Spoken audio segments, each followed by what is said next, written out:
আজকের খুতবাটি সূরা আর-রাহমানের নির্দিষ্ট কিছু আয়াতের উপরে এবং সূরা আর-রাহমান কিন্তু কোরআনের সবচেয়ে বিখ্যাত সূরাগুলোর মধ্যে একটি।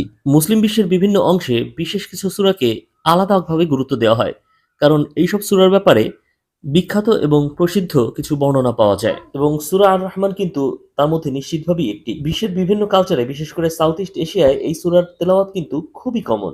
একই সঙ্গে এই ব্যাপারটা মর্মান্তিক যে যারা এই সূরাকে ভালোবাসেন এবং যারা এই সূরাকে তেলাওয়াত করেন, আমি এমনটা বহুবার শুনেছি, তারা জানেনই না আল্লাহ এই সূরায় আসলে কি বলেছেন। তারা জানেন না। তাই চলুন, মানুষ যে এই সূরাকে ভালোবাসে এই অ্যাডভান্টেজটা গ্রহণ করি এবং একই সঙ্গে আমরা এই সূরার ব্যাপারে কিছু জানার চেষ্টা করি। এই সূরায় মহান আল্লাহ তাআলা একটা কথাকে বারবার বলেছেন, unusual frequency of times বলেছেন।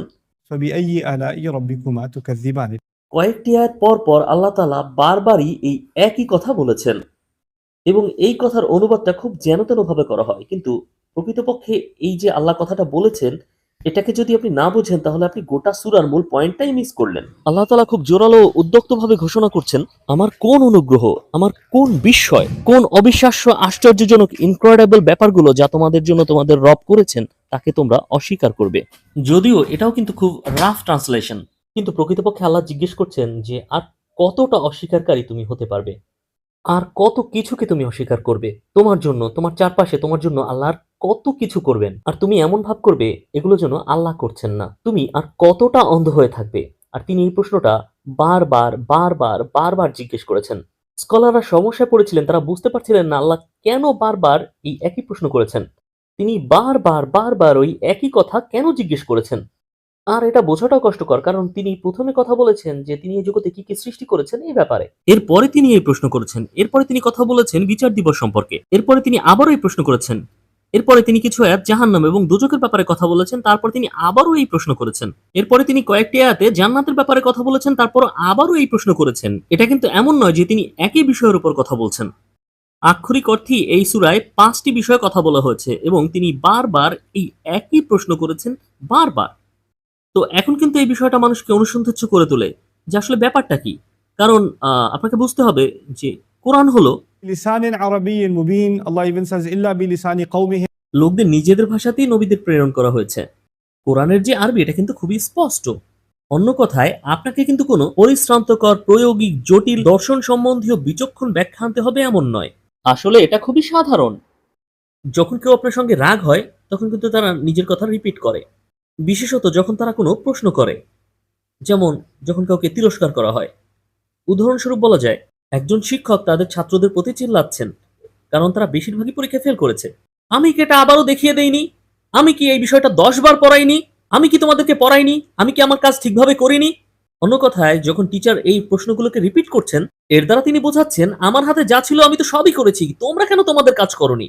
আর যতবার তিনি এই প্রশ্নকে রিপিট করবেন এর অর্থ হলো তিনি কতটা রাগান্বিত এবং ওইসব লোকদের উপর তিনি কতটা আপসেট যারা সম্পূর্ণ সুবিধা নিয়েছে। বিশেষ করে যেমন উদাহরণ দিয়েছি, ওই টিচার যে বলেছে আমি তোমাদেরকে বারবার পড়াবো, আমি প্রয়োজনে ক্লাসের পরে থাকবো তোমাদের শেখানোর জন্য, যে তাদের প্রত্যেকটা প্রশ্নের উত্তর দিয়েছে, বারবার উত্তর দিয়েছে, কিন্তু তারপরেও তোমরা কিভাবে এমনটা করলে? তারপরেও কিভাবে পরীক্ষায় ফেল করলে? কিভাবে এই সহজ জিনিসটা পারলে না? আমি কি বুঝাতে পারছি? আল্লাহ তাআলাও কিন্তু এই সূরায় ঠিক এতটাই রাগান্বিত, কিন্তু অ্যামেজিং বিষয় হলো তিনি এই সূরাটা কি দিয়ে শুরু করেছেন? তার একটি নাম, যা হলো আর-রাহমান। الرحمن. কারণ তিনি যদি আর রাহমান না হতেন তাহলে আল্লাহকে যারা এতটা রাগান্বিত করেছে তাদের আর কোনো অস্তিত্বই থাকতো না। তারা ইতিমধ্যেই আল্লাহর শাস্তির মধ্যে থাকতো। তো এই সূরার মূল পয়েন্টটা হলো আপনি, আমি বা গোটা মানব সভ্যতা, এরা সবাই আল্লাহকে ভয়ঙ্কর রকম আপসেট করেছে। আল্লাহ মানব জাতির উপর ভয়ঙ্করভাবে ডিসঅ্যাপয়েন্টেড এবং একমাত্র যে কারণে তিনি মানব জাতির যা প্রাপ্য তা তাদেরকে দিচ্ছেন না, এর কারণ হলো তিনি আর রহমান। আরো পার্টিকুলারলি বলতে গেলে সমস্ত মানব জাতি নয়, পার্টিকুলারলি রাসূলুল্লাহ সাল্লাল্লাহু আলাইহি ওয়াসাল্লামের প্রথম শ্রোতারা। চলুন প্রথমে এই উদাহরণটা বোঝার চেষ্টা করি। যদিও আজকে আমি আপনাদের সঙ্গে এই আয়াতটা শেয়ার করতে চাচ্ছি না, কিন্তু আমি যে আয়াত নিয়ে কথা বলবো তা বোঝার জন্য এটা বোঝার প্রয়োজন রয়েছে। আল্লাহ আযজা ওয়া জাল এখানে কুরাইশদের সঙ্গে কথা বলছেন এবং অনেকে মনে করেন যে এটা প্রায় 10 বছর হয়ে গেছে, কোরআন অবতীর্ণের 1 দশক হয়ে গেছে এবং তখন রাসূলুল্লাহ সাল্লাল্লাহু আলাইহি ওয়াসাল্লাম মক্কার লোকদেরকে কোরআন পড়ে শোনাচ্ছেন এবং তখন অবতীর্ণ হলো সূরা আর-রাহমান। রাসূলুল্লাহ সাল্লাল্লাহু আলাইহি ওয়াসাল্লামের মক্কার জীবনের একটা দীর্ঘ সময় পার হয়ে গেছে আর তখন এই সূরা অবতীর্ণ হয়েছে। আমি চাই আপনারা বুঝুন ব্যাপারটা কি হয়েছে। وما أرسلناك إلا رحمة للعالمين. আল্লাহ সমগ্র মানব জাতি, সমগ্র জাতির জন্য রাসূলুল্লাহ সাল্লাল্লাহু আলাইহি ওয়াসাল্লামকে রহমত এবং ভালোবাসা স্বরূপ ব্যতীত প্রেরণ করেননি। কিন্তু এটা বিশেষ অনুগ্রহ ছিল কাদের জন্য?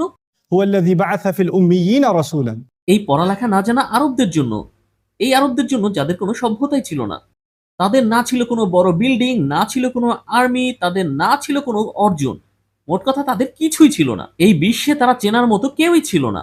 কিন্তু আল্লাহ সিদ্ধান্ত নিয়েছিলেন তার সবচেয়ে সেরা রাসূলকে তাদের কাছে পাঠাবেন। তাদের কোনো পথই ছিল না। বাই দ্য ওয়ে, অনেকে মনে করতে পারেন যে এটা তো শুধুমাত্র পার্থিব দিক থেকে। হয়তো তারা আধ্যাত্মিক দিক থেকে অনেক উন্নত ছিল। তারা হয়তো অনেক ইবাদত করত বা আধ্যাত্মিক দিক থেকে তারা অনেক উন্নত ছিল। কিন্তু না, তারাও কিন্তু শিরক করত। অর্থাৎ পার্থিব দিক থেকেও তারা পেছনে ছিল এবং আধ্যাত্মিক দিক থেকেও তারা অনেক পেছনে ছিল। আর পেছানো তো পেছানো। ধরুন যেমন ইন্ডিয়া, চায়না এসব জায়গায় আপনারা যেমন বুদ্ধের টেম্পল দেখতে পারবেন, তারপরে বিভিন্ন মূর্তির মন্দির ইত্যাদি ইত্যাদি। কিন্তু তাদের এখানে ছিল আল্লাহর ঘর, যা বানিয়েছিলেন ইব্রাহিম আলাইহিস সালাম, যেটাকে তারা মন্দির বানিয়ে ফেলেছিল। এটা কিন্তু যে কোনো সাধারণ মূর্তি পূজার ঘর বানানোর চেয়ে আরো জঘন্যতম অপরাধ। অন্য জায়গায় তারা মূর্তির উপাসনার জন্য ঘর বানিয়ে নেয়, এখানে তারা একটি পূত পবিত্র ঘরকে নিয়ে সেটাকে কলুষিত করেছে।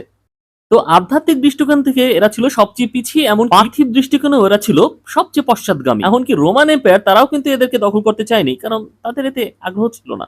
এই মরুভূমি দখল করে তারা কি পাবে, তাই তারা ভ্রুক্ষেপ করেনি। পার্সিয়ানরাও তাদের দিকে দৃষ্টিপাত করেনি, তাদেরকে আসলে একা ছেড়ে দেওয়া হয়েছিল। এই মরুভূমির মধ্যে তারা বেদুইন হিসেবে একলা পড়েছিল। আর আল্লাহ বেছে বেছে এই লোকদেরকেই দিলেন তার সবচেয়ে সেরা রাসূলকে সাল্লাল্লাহু আলাইহি ওয়াসাল্লাম।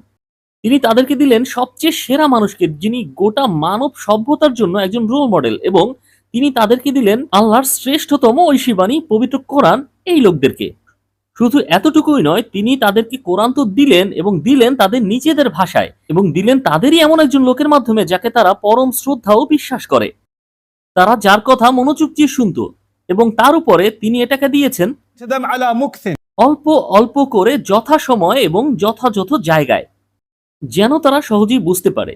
যেমন আপনারা জানেন, ভালো শিক্ষার জন্য কিন্তু ভালো শিক্ষকের প্রয়োজন, আপনার একটি ভালো কারিকুলামের প্রয়োজন, এবং এমন একটা লেসন যা আপনার অবস্থার সঙ্গে আপনার টিচার রিলেট করতে পারে। আর কুরাইশদের জন্য এই সবকিছু ছিল একদম পারফেক্ট। নবী সাল্লাল্লাহু আলাইহি ওয়াসাল্লামের চেয়ে কিন্তু আর ভালো কোনো শিক্ষক হতে পারে না। إني بعثت معلما. আমি একজন শিক্ষক হিসেবে প্রেরিত হয়েছি। তারপরে যত শিক্ষক আসবেন তার শিক্ষায় তারা অনুপ্রাণিত হবেন। আপনি আল্লাহর দেয়া কারিকুলামের চেয়ে আর ভালো কোনো কারিকুলাম পাবেন না। আপনার প্রয়োজন পূরণে এর চেয়ে ভালো কিছু হতেই পারে না, কারণ তিনি আপনাকে বানিয়েছেন এবং তিনি তারপর এই পথ নির্দেশিকা আপনার কাছে পাঠিয়েছেন। لا يعلم من خلق. তাই গোটা বিশ্ববাসীর মধ্যে তাদেরই সবচেয়ে বেশি কৃতজ্ঞ হওয়ার কথা, এই গোটা বিশ্বের মধ্যে, কারণ এই উপহার তাদেরকে দেওয়া হয়েছে, এই কোরআন তাদেরকে দেওয়া হয়েছে। অথচ এই এক দশকে তারা রসুলের সঙ্গে কি করেছে? তারা তাকে নিয়ে হাসি তামসা করেছে, তাকে অত্যাচার করার, তাকে আঘাত করার চেষ্টা করেছে। তারা তাকে উপেক্ষা করেছে, তারা আল্লাহ যে কোরআন দিয়েছে সেই কোরআনকে অগ্রাহ্য করেছে। তারা যখন আল্লাহর রসুলের সঙ্গে এমনটা করেছে এবং আল্লাহর কিতাবের সঙ্গে এমন করেছে, আল্লাহর কিন্তু অধিকার রয়েছে তাদেরকে শাস্তি দেওয়ার। এটা কিন্তু এমন না যে তিনি আগে এমনটা করেননি, তিনি এর আগে বহুত সম্প্রদায়কে দেখে নিয়েছেন, কিন্তু তাদের সাথে কিন্তু তিনি এমনটা করেননি। তার উপরে তারা বলছে যে তুমি আমাদেরকে বলছো নূহের সম্প্রদায়কে ডুবিয়ে দেওয়া হয়েছে, লূতের সম্প্রদায়ের উপরে আকাশ থেকে আগুনের বৃষ্টি বর্ষণ করা হয়েছে, এই সম্প্রদায়কে বাতাস দিয়ে ধ্বংস করা হয়েছে, ওই সম্প্রদায়কে ভূমিকম্প দিয়ে ধ্বংস করা হয়েছে। তাহলে তুমি আমাদের উপর কেন শাস্তি নিয়ে আসছো না? তোমাকে তো আমরা বছরের পর বছর ধরে এই বিষয়ে কথা বলতে শুনছি, এসব ঘটনা তো আমরা বারবার শুনেছি। আমাদের শাস্তি কোথায়? এটাকে নিয়ে এসো। يستعجلونك بالعذاب. তারা আক্ষরিক অর্থেই এমনটা বলেছে, এটা কোরআনে বলা হয়েছে। তারা আপনাকে বলছে, আরে নিয়ে আসো, শাস্তি নিয়ে আসো, এত দেরি করছো কেন? নিয়ে আসো, এটাকে এখনই নিয়ে আসো, এটাকে ত্বরান্বিত করো। কিন্তু তাদের উত্তরে আল্লাহ বললেন, আর রহমান, তোমরা আমাকে ভয়ঙ্কর রকম রাগান্বিত করেছো এবং শাস্তি তোমাদের প্রাপ্য, কিন্তু তারপরও আমি তোমাদের উপর আর রহমানই থাকবো। আমি তোমাদের সঙ্গে ভিন্নভাবে কথা বলবো। আর এটাই আল্লাহর অনুগ্রহ, এটাই হলো সর্বশেষ আসমানি বাণী। মুসলিমদের এটাকে বুঝতে হবে। আল্লাহ আজওয়াজাল এর আগের জাতিগুলো যখন আল্লাহকে স্পর্ধা দেখিয়েছে, তিনি তাদেরকে ধ্বংস করে দিয়েছেন, পৃথিবীর বুক থেকে তাদের অস্তিত্ব মুছে ফেলা হয়েছে। কিন্তু আল্লাহ এমন এক অনুগ্রহ করলেন যা নবীদের ইতিহাসে আগে কখনো করেননি। রসুলুল্লাহ সাল্লাল্লাহু আলাইহি ওয়াসাল্লামকে তিনি পাঠিয়েছেন এবং তিনি তার সবচেয়ে মার্সিফুল যে কালাম সেটাকে পাঠিয়েছেন। অনেকে বলে কোরআন হলো বর্বর, ভায়োলেন্ট, এক্সট্রিম। এমনকি যখন অনেক মুসলিমদের সন্তানদেরকে কোরআন সম্পর্কে জিজ্ঞেস করবেন, তারা বলবেন এখানে অনেক পানিশমেন্টের কথা বলা হয়েছে, আল্লাহ অনেক রাগান্বিত। বেশিরভাগ জিনিসই তো হারাম। চিন্তা করুন তাদের মাথায় কি সব চিন্তা রয়েছে। আর এসব আমরা আমাদের বাচ্চাদের মাথায় ঢুকিয়েছি। এই কোরআন আগের যেকোনো আসমানি গ্রন্থের চেয়ে আরো বেশি অনুগ্রহ হিসেবে আমাদের কাছে এসেছে। কিন্তু আমি বোঝাতে চাচ্ছি যে সূরা আর-রহমান আসলে করছেটা কি? এটার পার্সপেক্টিভ কিভাবে চেঞ্জ করছে? কারণ এই লোকরা এর চেয়ে তো আর আল্লাহর দূরবর্তী হওয়া সম্ভব নয়। এটাই হলো মূল পয়েন্ট। এই সূরা আসলো কিন্তু এই সূরার যারা শ্রোতা তারা ধার্মিক তো নয়ই। তারা না ধর্মে আগ্রহী, না রাসূলের উপর আগ্রহী, এমনকি তারা এই ধর্ম এবং রাসূলকে নিয়ে হাসি তামাশা করে। অর্থাৎ আল্লাহর থেকে এর চেয়ে দূরবর্তী হওয়া সম্ভব নয়। আল্লাহ এই সব লোকদের সঙ্গে এই সূরায় কথা বলছেন। আর আমি বিশেষ গুরুত্বের সঙ্গে এটা বলতে চাচ্ছি কারণ এটা যদি তাদের উপর প্রযোজ্য হয় তাহলে তাদের চেয়ে যারা আরো কম এটা তাহলে তাদের ক্ষেত্রেও প্রযোজ্য হবে। অন্যভাবে বলতে গেলে এটা যখন কথা বলছে সবচেয়ে খারাপ জঘন্য লোকের সঙ্গে তাহলে তাদের চেয়ে যারা কম পর্যায়ে আছে যেমন আপনি আমি বা এই শ্রোতাদের মধ্যে যারা আছেন যারা বলেন যে আমি অন্তত জুম্মার দিন তো নামাজ পড়তে এসেছি। হ্যাঁ, আমি বেশি কিছু করি না। আর আমাকে এটাও জিজ্ঞেস করো না যে আমি নিউ ইয়ারের বিকালবেলা কোথায় যাব। এই মুহূর্তে এই প্রসঙ্গে আমাকে জিজ্ঞেস করো না। কমপক্ষে আমি এখানে তো এসেছি। তো আমাদের মধ্যে এমন লোক আছে যারা আসলে দূরে সরে যায়। তারা আল্লাহর থেকে অনেক দূরে সরে যাচ্ছে। আল্লাহর থেকে অনেক দূরে। তো আপনাদের মনে হতে পারে যে আল্লাহ শুধুমাত্র কোরআনে ভালো লোকদের সঙ্গেই কথা বলেন। আর খারাপ লোকদের ব্যাপারে তিনি খুবই কঠোর। ব্যাপারটা কিন্তু এমন নয়। আল্লাহ তাআলা খুব গভীর তাৎপর্য ও ভালোবাসাপূর্ণ ওয়েক আপ কল দিয়ে থাকেন। আর এটা সেই ওয়েক আপ কলগুলোর একটা যা আমি আপনাদের সঙ্গে শেয়ার করতে চাচ্ছি। يسأله من actually before that كل من عليها فان. পৃথিবীতে যারাই আছে এই সবাই একদিন শেষ হয়ে যাবে। এই পৃথিবীতে যারাই আছে না কেন এই সবাই একদিন ফান হবে। আরবিতে ফান এটা এসেছে ফানা থেকে। ফানার অর্থ কিন্তু শুধুমাত্র আপনি মরে যাবেন এমন নয়। এর অর্থ হলো কেউ আপনার কথা মনেও করবে না। এমন একটা সময় আসবে যখন মানুষ জানবেই না যে এখানে একটা কবর ছিল আর তার নিচেই আপনি শোয়া। আমরা এখন যেখানে বসা আছি আমরা কিন্তু জানি না হাজার বছর আগে এখানে কারা ছিলেন। আমাদের কোনো ধারণাই নেই। আমরা জানি না এখানে ২০০০ বছর আগে কারা ছিল। আর তারা এখন মাটির কতটা গভীরে আছে। তাদের কতটুকুই বা অবশিষ্ট আছে। You know قد علمنا ما تنقص الأرض منهم. আমরা জানি এ পৃথিবী তাদের থেকে কি নিয়ে নেয়। হ্যাঁ, আল্লাহই জানেন, আমরা জানি না। তো আল্লাহ বলছেন আপনার হৃদয়ের মধ্যে একটা বাস্তবতাকে গেঁথে নেওয়া উচিত যে আপনি এখানে স্থায়ীভাবে থাকবেন না। জানেন আমাদের সঙ্গে আমাদের জীবনে প্রতিদিন কি হয়? আমরা এই চিন্তায় বিভোর থাকি যে আজকে আমাদের কি হবে? আমাদের কোন কাজ শেষ করতে হবে? আমরা সাপ্তাহিক ছুটির দিনে কি করব? তারপরে কি করব? তার পরের মাসে কি করব? তার পরের মাসে কি করব? এভাবে মানুষ তার 1 মান্থ ক্যালেন্ডার বানায়, ২ মাসের ক্যালেন্ডার বানায়। অনেকে আবার পরের বছর কি করবে তা লিখে রাখে। ছাত্ররা চিন্তা করে পরের সেমিস্টারে তারা কি কোর্স নিবে। আমরা লং টার্ম বলতে বুঝি ১ মাস, ২ মাস, ৩ মাস। আর খুব ভালো পরিকল্পনা করে যদি কোনো ব্যক্তি হয়, তার হবে হয়তো ১ বছর বা ২ বছরের পরিকল্পনা। কিন্তু আল্লাহ আমাদের হৃদয়ের মধ্যে আমাদেরকে এটা বোঝাচ্ছেন, আমাদের দীর্ঘস্থায়ী পরিকল্পনার মধ্যে আমাদের এটাও স্মরণ রাখতে হবে আমাদের ক্যালেন্ডারে আমাদের মৃত্যুও কিন্তু রয়েছে। আপনার ক্যালেন্ডারে মৃত্যু তারকা চিহ্নিত দেয়া। এটা যেকোনো সময় আঘাত হানবে। এটা আনডিটারমিন্ড। আর এই ব্যাপারটাকে আপনার চেতন মনের একটি অংশ হিসেবে রাখতে হবে। আর আমারও রাখতে হবে। এটা ব্যাপার না আপনি বিশ্বাস করেন বা না করেন, আপনি সিরিয়াস কি সিরিয়াস না, আপনি প্রার্থনা করেন নাকি করেন না। এটা এমন এক বাস্তবতা যেটাকে আপনি এড়াতে পারবেন না। আপনি এটাকে এড়ানোর চেষ্টা করতে পারেন, আপনি এমন ভাব করতে পারেন যেন এটা হবে না। কিন্তু এটা ঘটবেই। আর আপনি যেখানেই লুকান না কেন, যত দূরেই পালান না কেন, فإنه ملاقيك. এটা আপনার জন্য আসবেই। আপনার অস্তিত্ব বিলীন হবেই। كل من عليها فان ويبقى وجه ربك. কিন্তু তার চেহারা, এটা কোরআনের এমন একটা এক্সপ্রেশন যার দ্বারা গৌরব, সম্মান, মর্যাদাকে বোঝানো হয়। তোমার প্রভুর চেহারাই অবশিষ্ট থাকবে। ويبقى وجه رب ذو الجلال والإكرام. আল্লাহর কি চমৎকার ও অনবদ্য একটি নাম এটি, যার রয়েছে সকল মহিমা ও গৌরব এবং যার রয়েছে সকল মর্যাদা বা সম্মান। আরবিতে কারাম বলতে মূলত মর্যাদা বা সম্মান বোঝানো হয়। ইকরাম বলতে আপনি যখন কাউকে ডিগনিফাই করেন, মুতাআদ্দি, যখন আপনি কাউকে সম্মান দেখান। যেমন আমি হেঁটে যাচ্ছি এবং কেউ আমাকে সম্মান দেখালো, এটা হলো ইকরাম। কেউ আমাকে সম্মান দেখালো, কেউ আমাকে সম্মান দিল, তখন এটা ইকরাম। কেউ আমার প্রশংসা করলো, এটা ইকরাম। আমি আমার মা-বাবাকে সম্মান করলাম, আমার মাকে সম্মান করলাম, আমার টিচারদেরকে সম্মান করলাম। এর অর্থ হলো আমি তাদেরকে ইকরাম করলাম। অর্থাৎ আপনি যখন একা বসে থাকবেন তখন কিন্তু এটা ইকরাম না। আপনাকে ইকরাম করার জন্য অন্য কাউকে আসতে হবে। আমি কি বোঝাতে পারছি? আপনি হয়তো একা একটি পাহাড়ের উপর বসবাস করেন এবং বলছেন আমার অনেক ইকরাম আছে। না। কে আপনাকে সম্মান করে? পাখি এসে আপনাকে সম্মান দিয়ে যায়? আপনাকে কে সম্মান করে? কারণ আপনার জন্য এটাকে করতে হবে। জালালের ব্যাপারটাও এরকমই। গৌরব। যখন কোনো কিছুর গ্লোরি থাকে তার মানে কেউ তাকে গ্লোরিফাই করে। কিন্তু দেখুন এখানে আল্লাহ কি করেছেন? আল্লাহ বলেছেন প্রত্যেকে মারা যাবে। এর অর্থ হলো আল্লাহকে সম্মান জানানোর এবং আল্লাহর মহিমা বর্ণনা করার মতো আর কেউ অবশিষ্ট নেই। কিন্তু তারপরও এই মহিমা এবং মর্যাদা আল্লাহরই। এই সবকিছু তখনও তারই। অনেকে রয়েছেন যারা আল্লাহর থেকে অনেক দূরে চলে গেছেন, তাদের অনেকে প্রশ্ন করে যে আল্লাহ আমার প্রার্থনা দিয়ে কি করবেন? আমার নামাজ তার কি কাজে লাগবে? আমার ধন্যবাদ তার কেন লাগবে? কেন তিনি চান আমরা সবসময় তার প্রশংসা করি?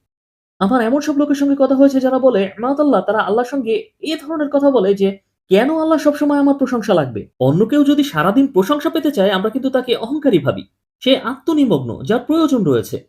তাহলে আমাদের স্রষ্টা কেন এমনটা করেন? আল্লাহ এই প্রশ্নের উত্তর দিয়েছেন, দেখো তোমরা সবাই মারা যাবে। আর তোমরা যখন কেউই থাকবে না তখনও আমার সেই সবকিছুই থাকবে তোমরা যা ভাবো আমার দরকার। যত মান, মর্যাদা, সম্মান, গৌরব এই সবকিছু ইতিমধ্যেই আমার। আল্লাহ আমাদেরকে জানাচ্ছেন তাকে মহিমান্বিত ও গৌরবান্বিত করার জন্য তার সৃষ্টির প্রয়োজন তার নেই। এই সবকিছু ইতিমধ্যেই তারই। তার সবকিছুই আছে। তো আল্লাহ এখানে আমাদের গভীর তাৎপর্যপূর্ণ একটা বিষয় বলছেন। মৃত্যু তোমার জন্য অপেক্ষা করছে। আর আপনি আল্লাহকে আল্লাহর ধনভাণ্ডারে যুক্ত করতে পারবেন না। আপনি যা করতে পারবেন তা হলো শুধুমাত্র আপনার নিজের জন্য। إن أحسنتم أحسنتم لأنفسكم. এমনকি আপনি যদি সর্বোত্তম এবং সবচেয়ে ভালোভাবেও কিছু করেন, আপনি কিন্তু সেটাও আল্লাহর জন্য করছেন না। আপনি আপনার নিজের জন্যই সেটা করছেন। আর কুরআন এমনটাই বলছে।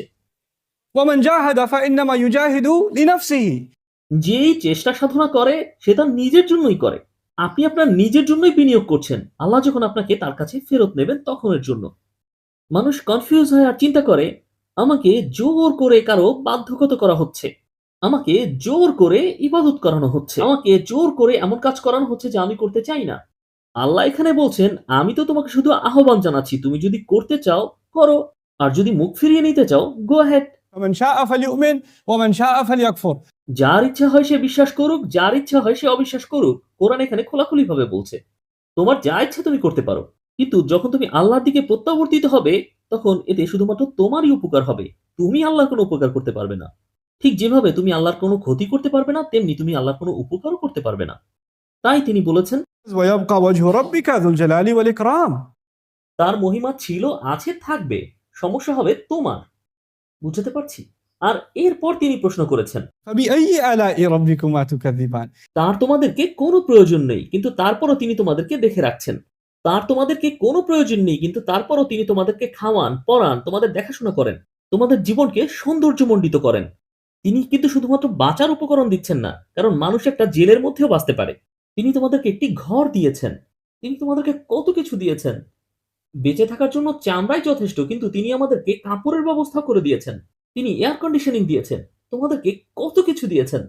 অথচ তার তোমাদেরকে কিছুই দেওয়ার প্রয়োজন ছিল না, কারণ তোমাদের থেকে তার কিছুই প্রয়োজন নেই। তুমি আর কত কিছুর কতটা অস্বীকারী হবে। فبأي آلاء ربكما تكذبان. কি পাওয়ারফুল ওয়ে অফ আর্গুমেন্ট আমাদেরকে এটা স্মরণ করিয়ে দেওয়ার জন্য। আল্লাহর সামনে আমাদের অবস্থানটা আসলে কোথায়? আমরা আল্লাহর জন্য কখনোই এনাফ করতে পারবো না, কখনোই না। আর আমরা কিন্তু কখনো এটা বলতে পারবো না যে আল্লাহর আমাদের প্রতি কোনো দায়বদ্ধতা আছে। আপনি আমি কখনোই কেউ বলতে পারবো না যে আল্লাহর আমাদের প্রতি কোনো দায়বদ্ধতা আছে। মানুষরা বোকা বোকা কথা বলে, আমি এত দোয়া করলাম কিন্তু আল্লাহ কবুল করলেন না। যেন এটা আল্লাহর কাছে আপনার পাওনা। আল্লাহর কাছে দোয়া করাটা দারাজ বা অ্যামাজনে অর্ডার করার মতো না যে ৩ দিনের মধ্যে ডেলিভারি দেওয়ার কথা আর আজকে তৃতীয় দিন। এখনো এটা কেন আসলো না? আমি এখন আর নামাজ পড়ি না, কারণ আমি এত দোয়া করেছি তারপরও আমি এক্সামে ফেল করেছি। আরে তুমি ফেল করেছো কারণ তুমি পড়াশোনা করোনি। তুমি ফেল করেছো কারণ তুমি টিউটরের কাছে যাওনি। তুমি এজন্য ফেল করোনি যে তুমি আল্লাহর কাছে দোয়া করেছো আর আল্লাহ তোমার অর্ডার ডেলিভারি করেননি। আরে তুমি আল্লাহর কাছে ডিমান্ড করার কে? আল্লাহর প্রতি আমাদের আচরণ হয়ে গেছে কাস্টমারের মতো। আমরা আল্লাহকে এমন ভাবা শুরু করেছি যেন তার কাছে আমরা পাওনাদার। فبأي آلاء ربكما تكذبان. আমাদের দোয়া পর্যন্ত দাম্ভিক হয়ে গেছে। আপনি কি এটা বুঝতে পারছেন? এমনকি আল্লাহর কাছে যখন আমরা চাইছি সেটাও চাইছি অহংকার ও দম্ভ নিয়ে।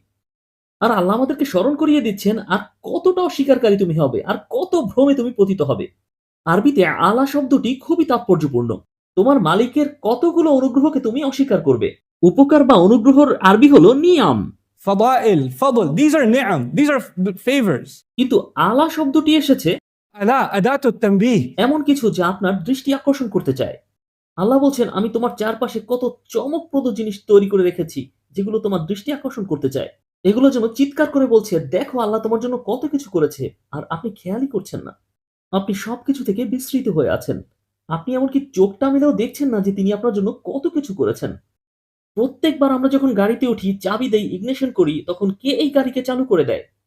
প্রত্যেকবার যখন আপনি ব্রেক ধরেন এবং সামনে আপনার ভিড় থাকে, তখন এই ব্রেককে কে কাজ করায়? না, এটা BMW না, বা ওই ব্রেক শু না যেটাকে আপনি চেঞ্জ করেছেন। এটা আল্লাহ, যিনি এই গাড়িকে থামিয়ে দেন। كار يرسل عليكم حفظة. তিনি আপনার জন্য অভিভাবকদের প্রেরণ করে রেখেছেন, যারা ক্রমাগত আপনাকে রক্ষা করে চলেছে। আমাদের চারপাশে আমাদের নিরাপত্তার জন্য আল্লাহ তাআলা ফেরেশতা নিযুক্ত করে রেখেছেন। তিনি আমাদের জন্য এগুলো করেছেন। آلاء. بأي آلاء ربكما تكذبان. আমার একজন বন্ধু আছে যে রোড ট্রিপে এখান থেকে নিউ অরলিন্সে গিয়েছিলেন। সে যখন ওই হাইওয়েতে চলছিল, তখন ওই অবস্থায় তার চাকার 2 থেকে 3টি বোল্ট খুলে পড়ে গিয়েছিল ওই হাইওয়েতে থাকা অবস্থায়। টায়ারটা যে কোনো মুহূর্তে খুলে যেতে পারত। 3-4টাই চলে গিয়েছিল। তার এ বিষয়ে কোনো ধারণাই ছিল না। সে হু, হু করে গাড়ি চালাচ্ছিল। সে যখন তার জায়গায় গিয়ে পৌঁছালো এবং গাড়ি পার্ক করলো, তখন চাকা খুলে পড়ে গেল। তার চাকাটা খুলে পড়ে গেল। আর যখন এটা ঘটলো, ও আল্লাহ আমাকে বাঁচিয়েছেন। কিন্তু জানেন, ওই চাকাকে চাকার জায়গায় আসলে ধরে কে রাখে? হাহ, আমরা তো ভাবি এটা চমৎকার, কারণ ওই চাকাটা খুলে পড়ে গেল, কিন্তু চাকাটাকে কে ধরে রাখে? আমরা আল্লাহর থেকে কত দূরে সরে গেছি, আর আল্লাহ আমাদের সঙ্গে কত ওতপ্রোতভাবে জড়িত। আর এ কারণেই আল্লাহ সামনের এই কথাগুলো বলেছেন। এখন আপনি এই আয়াতটাকে অ্যাপ্রিশিয়েট করতে পারবেন। এটাই ছিল খুতবা। এটাই সেই আয়াত যেটাকে আপনাদের সঙ্গে শেয়ার করার চেষ্টা করছি। يسأله من في السماوات والأرض كل يوم هو في شأن. প্রত্যেকে এই আসমান এবং জমিনের তার কাছে চাইছে। এই আসমান এবং জমিনের সবাই তার কাছেই চায়। চলুন প্রথমে এটাকে বোঝার চেষ্টা করি। সুআল বা চাওয়ার আরবিতে ২টি ধরন রয়েছে। আর এটার অর্থ কি সেটা বলার আগে চলুন এই আয়াতের ব্যাপারে যে কনফিউশন রয়েছে তার ব্যাপারে কথা বলি। আল্লাহ বলছেন, এভরিবডি ইজ আস্কিং হিম। সবাই তার কাছে চাইছে। ফেরেশতারা তার কাছে চাইছে, পশু পাখিরা তার কাছে চাইছে, আমরা তার কাছে চাইছি। এখন একজন এসে বলবেন, আমার একজন নাস্তিক বন্ধু আছে, কই সে তো আল্লাহর কাছে চায় না। আমার বন্ধু বান্ধব আছে যারা মোটেই ধার্মিক নয়, কই তারাও তো কখনোই আল্লাহর কাছে চায় না। আমাদের দর্শনের যে স্যার, সেও তো আল্লাহর কাছে চায় না। তুমি ভাই কি বলছো যে সবাই আল্লাহর কাছে চায়? আর এখানেই আপনাদেরকে বুঝতে হবে যে আরবিতে আল্লাহর কাছে চাওয়ার ২টি অর্থ রয়েছে। একটা হলো সচেতনভাবে আপনি চাইছেন, আর একটা হলো আপনার প্রয়োজন। সুয়ালের আরেকটি অর্থ হলো দরকার বা প্রয়োজন। উদাহরণস্বরূপ বলা যায়, فأما السائل فلا تنهر. যে চায় তাকে ধিক্কার দিও না। এর আরেকটি অর্থ হলো যার প্রয়োজন তাকে ধিক্কার দিও না।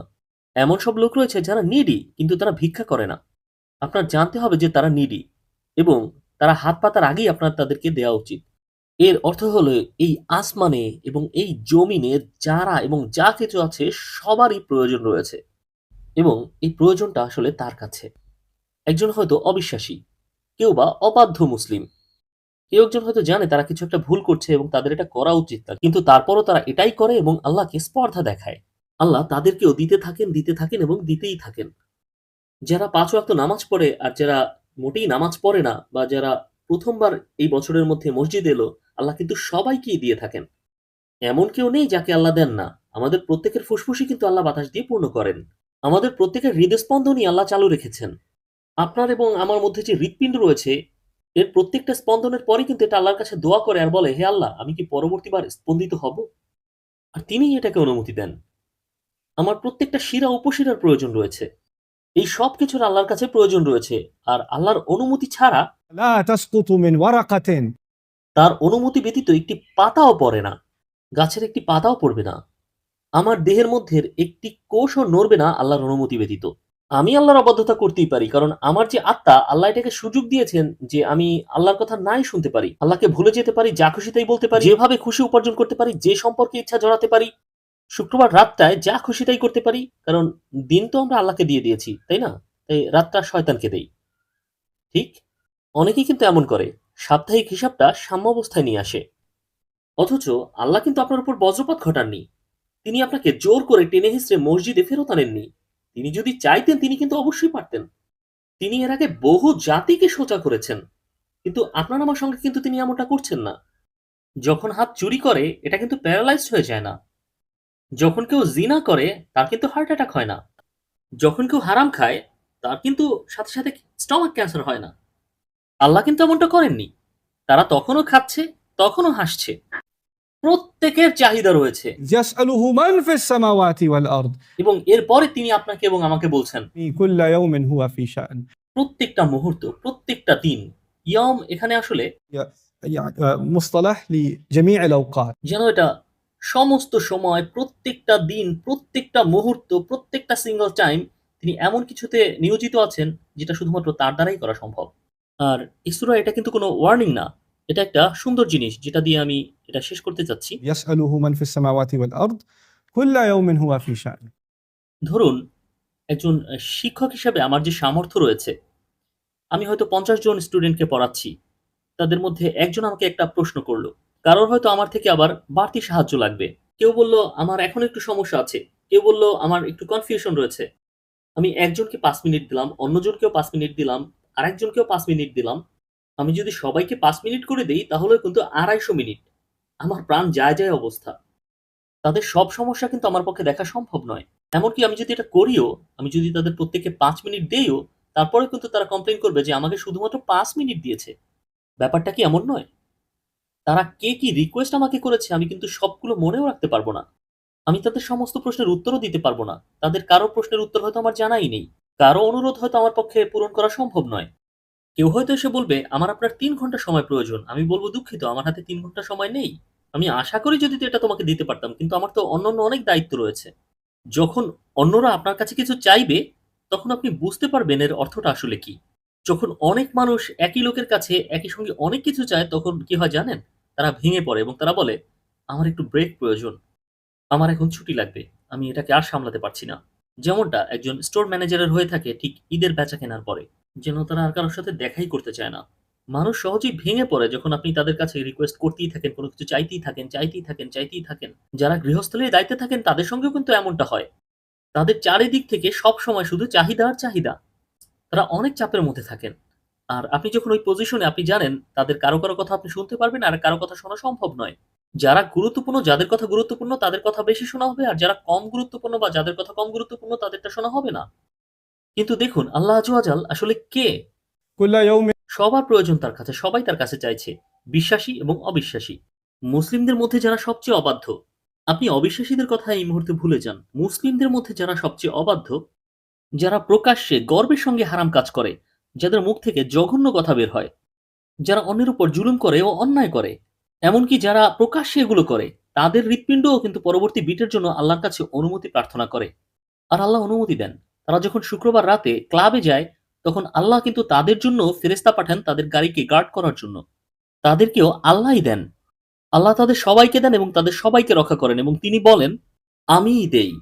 আল্লাহই দেন এবং আল্লাহ যা দেন তা শুধু আল্লাহই দিতে পারেন। this is شأن شأن is an أمر يختص بأحد এটা শুধু একজনই করতে পারে। আপনাদের মধ্যে অনেকেই ব্যবসা করেন। আপনারা যখন ব্যবসার জন্য লোক হায়ার করেন, কিছু কাজ আছে যেটা তাদের হাতে দিলে তারা এটাকে সম্পূর্ণ ওলটপালট করে ফেলবে। আপনি ইতিমধ্যেই চেষ্টা করেছেন। তাদেরকে ক্যাশ রেজিস্টারে বসিয়েছিলেন আর তারা ১২টা বাজিয়ে দিয়েছে। একমাত্র আপনি এটা করতে পারেন। আর এটাকেই বলে শান। এমন কাজ রয়েছে যেটা শুধুমাত্র আল্লাহই করতে পারবেন এবং অন্য কারো দ্বারাই এটা সম্ভব নয়। অন্য কারো দ্বারাই এটা সম্ভব নয়। আর আপনি যখন বুঝতে পারবেন আল্লাহ আপনার জন্য এগুলো করছেন, তখন আপনি চিরদিনের জন্য এই বোকা, বোকা প্রশ্নটা ভুলে যাবেন যেটা শয়তান আপনার এবং আমার মনের মধ্যে নিয়ে আসে যে আমার প্রয়োজনের সময় আল্লাহ কোথায় ছিলেন? আমার ওই সমস্যার সময় আল্লাহ কোথায় ছিলেন? তিনি আমাকে ওই সময় কেন সাহায্য করেননি? মানুষরা কিন্তু এ ধরনের প্রশ্ন করে, তাই নয় কি? এমন প্রশ্ন মাঝে মধ্যে আপনাদের মনেও আসে যে আল্লাহ তখন কোথায় ছিলেন? আর আল্লাহর উত্তর হলো, "আমি সবসময়ই এখানে ছিলাম। আর তুমি এই কথা বলার জন্য যে জিহ্বা ব্যবহার করছো, তার রক্ষণাবেক্ষণও আমিই করছি। আপনার কি ধারণা? আপনার গলার ভেতর থেকে কণ্ঠস্বর কিভাবে বেরিয়ে আসে? আপনার মুখের ভিতরের ওই বাতাস কিভাবে বেরিয়ে আসে যা দিয়ে আপনি আল্লাহর ব্যাপারে প্রশ্ন করছেন? তার শক্তিও আল্লাহই দিয়েছেন।"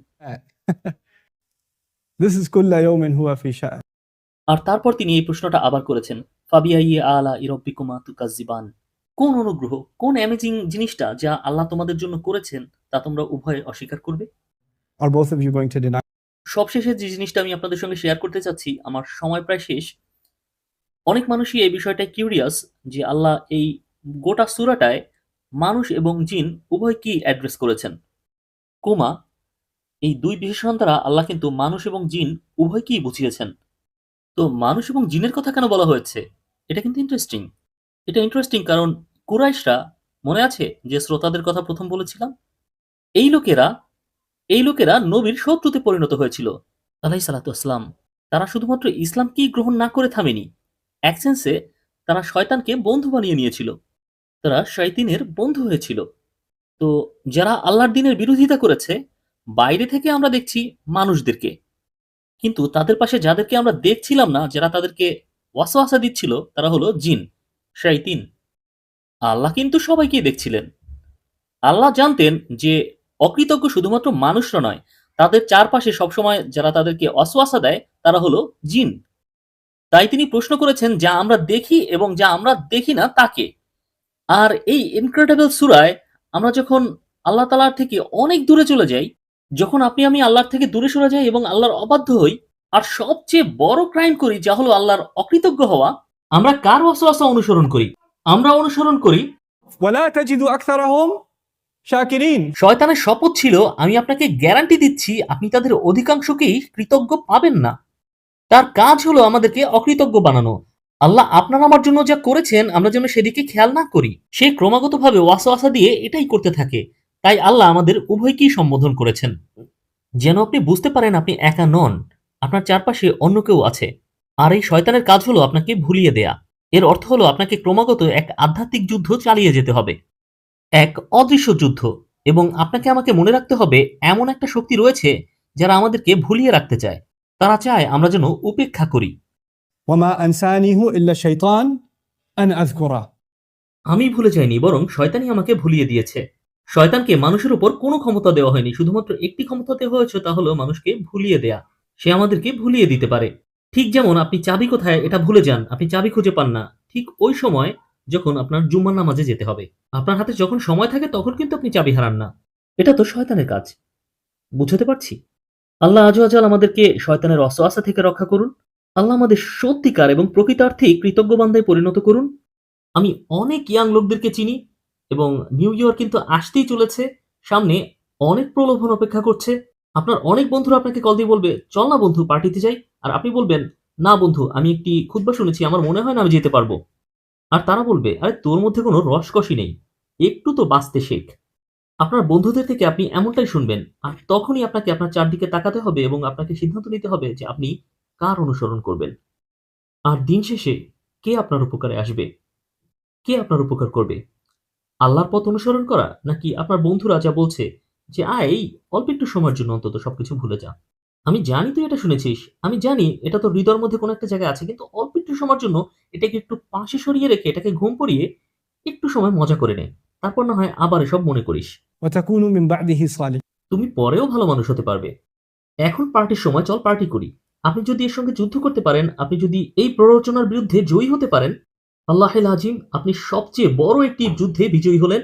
আপনি আপনার নিজেকে জয়ী করলেন। আল্লাহ আমাদেরকে আমাদের নফসের বিরুদ্ধে জয়ী হওয়ার সামর্থ্য দান করুন, যেন আমরা নিজেকে তার ইচ্ছার কাছে সমর্পণ করতে পারি। بارك الله لي ولكم في القرآن الحكيم ونفعني وإياكم بالآيات والذكر.